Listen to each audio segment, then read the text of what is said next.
నమస్కారం ఘంటారవానికి స్వాగతం. ముందుగా ప్రధానాంశాలు. ఓబుళాపురం గనుల కేసులో 13 ఏళ్ల తర్వాత వెలువడనున్న తీర్పు. సిబిఐ కోర్టుకు హాజరైన గాలి జనార్దన్ రెడ్డి.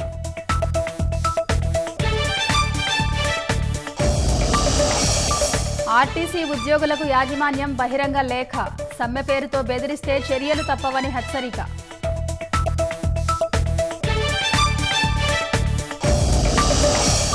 ఈ నెల 8 నుంచి అందుబాటులోకి హైడ్రా పోలీస్ స్టేషన్. భూ కబ్జాల ఫిర్యాదుల ఆధారంగా విచారణ చేసేలా చర్యలు.